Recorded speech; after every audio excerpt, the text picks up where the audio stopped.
look at this thing. It's a digital pixel art thing. A thing that shows pixel art. It's super cool. It can sit on your desk or your wall, and it can show you a clock or a tracker or your favorite pixel art, obviously. And you can even make your own pixel art.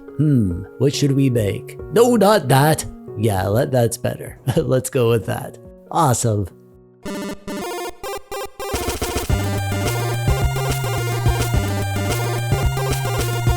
Hello there, I'm TechDweeb, welcome. Thanks for clicking on the video today.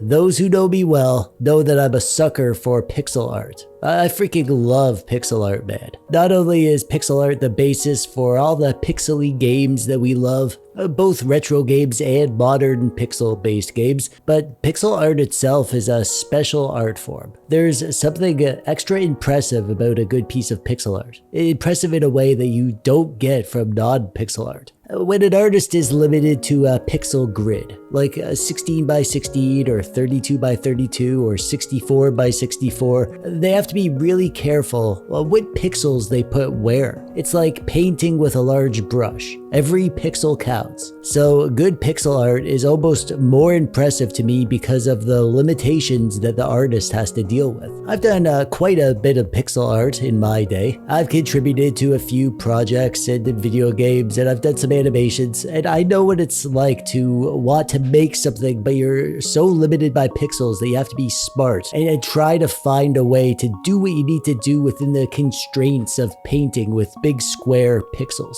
I get lots of offers from tech companies wanting to send me their crap. Pretty much every day I get a new message from a company saying how much they love my YouTube videos and how excited they are about their new product, and they'll offer to send it to me if I'll make a video about it. And 9 out of 10 times, it's like a USB hub or a laptop docking station or a charging adapter. Just boring stuff that I don't even want, much less want to make a video about. But every now and then, I get an offer that I can't refuse. And when this company reached out to me, offering to send me this thing, I looked it up and I was like, yeah, that's freaking awesome. I want to make a video about that.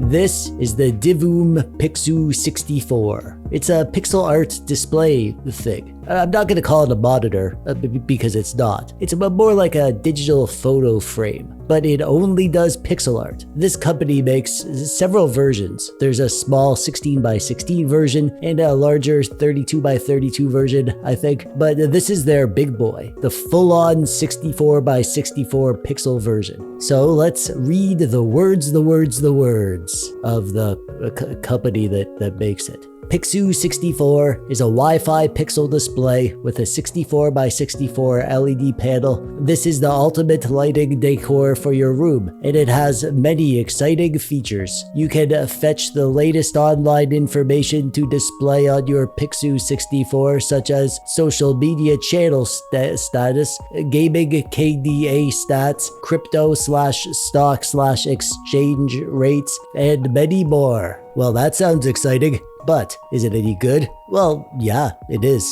And I'll show you why it's good in a minute. But I filmed an unboxing, so I'm gonna show you that first. The packaging is pretty fancy. We get some nice pixel art to get you all excited about your new Divoom. And then in here, there's another box, the real box, I guess. And in the box, we get a nice braided USB-C cable and some screws with eye hooks, which are for if you want to use this as like a hanging thing. And of course, we get a word book, lots of words in there if you're into reading words. And then we have the monitor itself. On the back, there's a nice etched pattern along with some hanging points if you want to hang it on the wall. And on the side, we have a rocker for power and brightness. When you plug it in, it'll tell you that it's waiting for a Wi-Fi signal. And then this is where you'll need to download the app to get it all set up. Oh, and I also realized that there's this little stand that you can remove from the back to use this as a freestanding frame on a table or a desk. That's how I've been using it. Once you have the app set up, you'll be good to go. So here's how it works.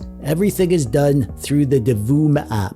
You need to make an account, by the way. because you can share the things that you make if you want, and people can see them and download them for their frames. And then there's this whole pixel art community that you can take part in if you want to. That's optional, but you do need an account to use the app. It's all free though, and there's nothing else to pay for ever. Once you have the frame, it's all yours. In the first area, you can access all the functions. So you can go to the design area to draw some art or make an animation, but more on that in a minute. Or you can enable an alarm function or set it up as a planner to display certain images at certain times, or set it as a countdown. And you can access the device settings where you can change the brightness, change the startup image, set it on a timer, change the time and date, update the device, rotate the display, that sort of thing. And then the next section is the clock gallery. So there are a whole bunch of different clocks that you can choose from if you want to use this as a clock, but there's actually a ton of other stuff in here. So this thing has Wi-Fi, so it can pull data from the internet. Are you into sports stuff? You can use this to track your sports game score points. Or you can set it up with an RSS feed, or use it for weather forecasts. If you're a gamer, you can use it to track your kills in League of Legends or Overwatch or Fortnite. Or if you're a creator, you can use it to track your stats, your Twitch subscribers or Twitter crap,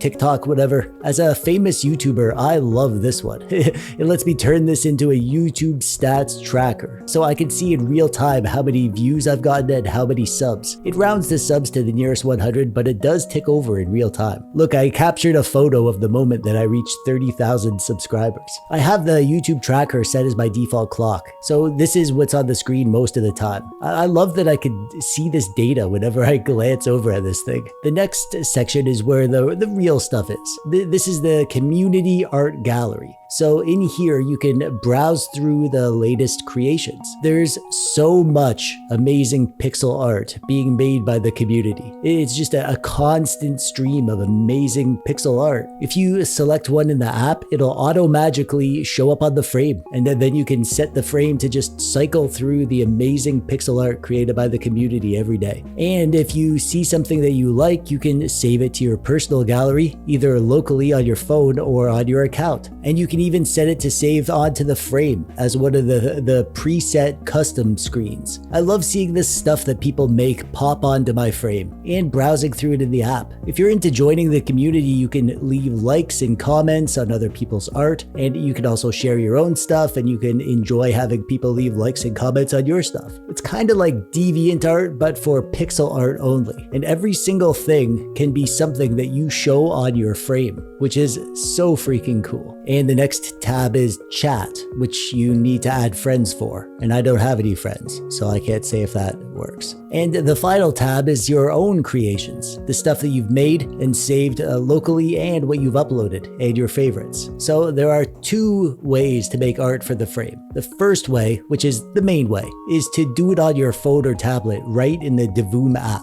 The art creation tools are pretty basic, but they work well, and you should be able to make anything you want, really. You have a pencil to draw with, and you can change the color, the thickness. You have a paint bucket for fills. You have a shapes tool, and you can draw squares and circles. You can move the art. There's a gradient tool. You can add text, and you have layers, so you can organize your objects and stuff. And then you have animation tools, so you can duplicate your art to a new frame, make a change, and then do it again, and then you could use that to animate your stuff. And when you're done, you can save it to your local gallery on your phone, or save it to your online account, or publish it to the public gallery and give it a category so that other people can see it and comment on it. And the other way that you can make art is to use your computer. This isn't like an official way, but I found that I can create whatever I want on the PC. So here I am in Photoshop, and my canvas is 64 by 64. So let's make an art, shall we? I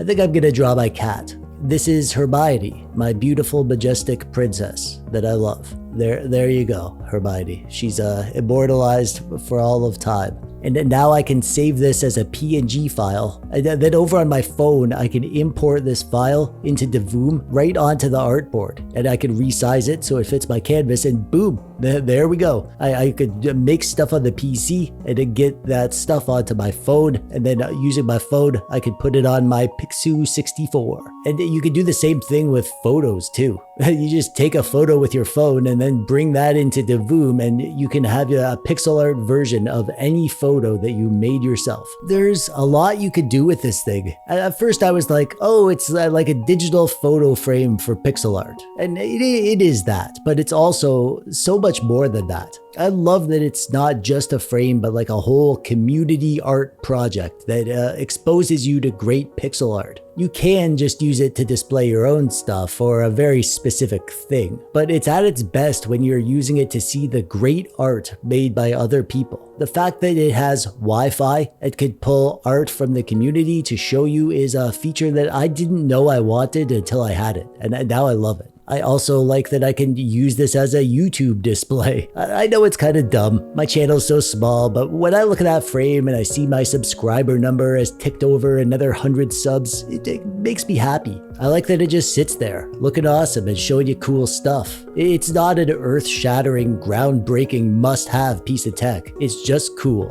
and I like it. If you'd like to pick one up, there's a link in the description below. And that brings us to the end. I hope you enjoyed this look at the Pixoo64. Click the thumbs up button if you liked the video, or don't if you didn't. And subscribe, of course, if you haven't yet. And if you're looking for something else to watch, there will be a suggestion popping up on the screen right now. And that's it from me. I'm TechDweeb. Thanks for watching. Bye-bye.